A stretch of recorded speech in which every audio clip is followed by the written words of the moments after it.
ANC's National Policy Conference at the Johannesburg Expo Centre in southern Johannesburg. No fewer than 7 commission briefings are being held today to report on policy deliberations which have been held behind closed doors. More than 3,500 delegates are involved in these discussions. It's expected that light will be shed on the shape and form of the ANC's much-awaited policy proposals. It's a jam-packed day of briefings as chairpersons of various subcommittees brief the media on the outcomes of the Commission discussions on the different policy documents. The most anticipated briefing will be that of the Economic Transformation Commission, which would have dealt with radical economic transformation and will clarify the concept of monopoly capital. The issue of accelerating land reform will also come under the spotlight with a focus on expropriation and compensation. Well, let's get more now from the policy conference. We cross to our business reporter, Diabo Sito. She's live from Johannesburg. Diabo, good afternoon. So one of the big ones we're waiting for today in terms of policy discussions, that Economic Transformation Committee's briefing. What can we expect? Good afternoon, Natasha. Well, we can brace ourselves today because I'm reliably told that it's going to be a very long day compared to what we saw the past few days. This is because at the moment the commissions are currently underway. I know that the Communications Commission is underway, and also the Economic Transformation Commission, which you've just alluded to, is also underway. And right after that, there'll be plenary sessions taking place. I believe that will be right after lunchtime, which means that the press briefings that we are anticipating for today of the Economic Commission Transformation Committee will be much later today. But of course, the SABC has rolling coverage of this, and we will be bringing you all those press briefings as well as everything that came out of that live. However, Natasha, you know that with big conferences such as this one, they have to be held somewhere. And as you've been saying in your intro, that this one is being held at the Johannesburg Expo Centre. This is a centre that is very familiar to our viewers at home because it's just right next to the M1 highway on the south of Johannesburg. If you live in Soweto, for instance, you know it very, very well. If you live in Meerdale, you know it very, very well. However, there are economics that are involved with hosting such a big conference, and there's money involved in you wanting to host a conference of this magnitude. I have with me Craig Newman. He is the CEO of the Johannesburg Expo Centre, and he will give us the rands and cents of just how big and how much a centre like this makes on a big conference like this. Craig, thank you very much for making time to speak to us. This is such a big venue. You said to me, is it 500,000 square meters? Correct, 500,000 square meters. How many people walk into the Johannesburg Expo Centre annually? And just give me a brief history of this place. Yeah, thanks, Diabo. We will have over 1 million people through our gates on an annual basis for a whole host of different events. The size of this venue allows for quite a few different types of events to take place. So, like, for example, the hosting of the ANC Policy Conference now. But as you know, the RAND Show, the venue is more famous for being the host of the RAND Show. And over and above that, we host a whole lot of other business-to-business exhibitions, which brings people from all walks of life through our gates.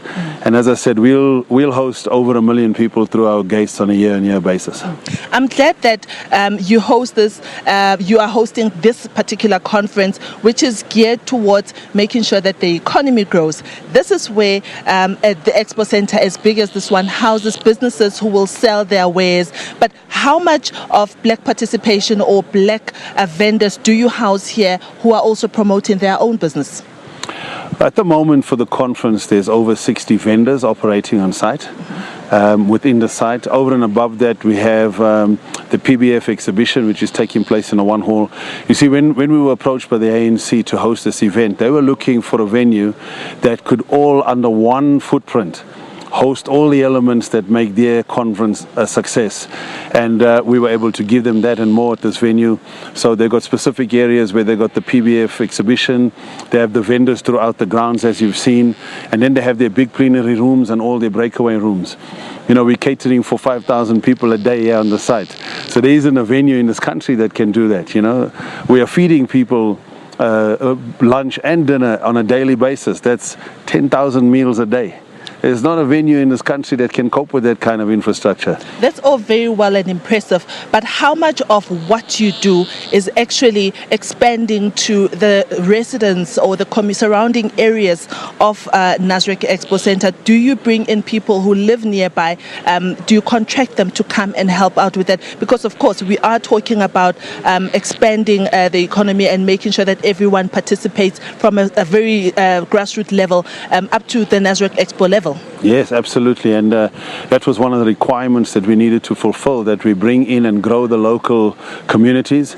So we're using the local communities within our labor force, but not only that, we're using them within our management teams, transferring of skills, educating. So we are taking everything from all our local communities and using them in the catering services, in the security services, in the general maintenance services, and as you can see, the access and egress control to this place. So they have been used in all of these areas, and most importantly, they have an opportunity to upskill themselves and get a skill. Black procurement is also one of the big things that we are focusing on. How much of that, what percentage of black procurement in all of these things that you've mentioned?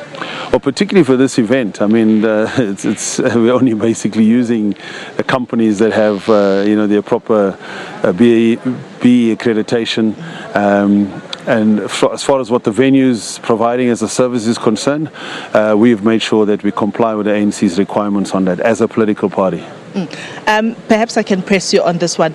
There's been word about whether the December conference of the ANC will be held here.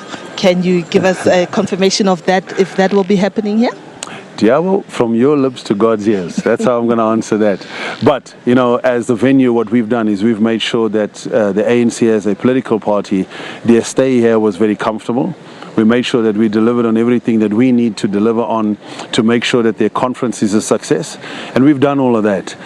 It's now in their hands as to whether they come back in December. And as I say, as a venue, we would welcome them back again.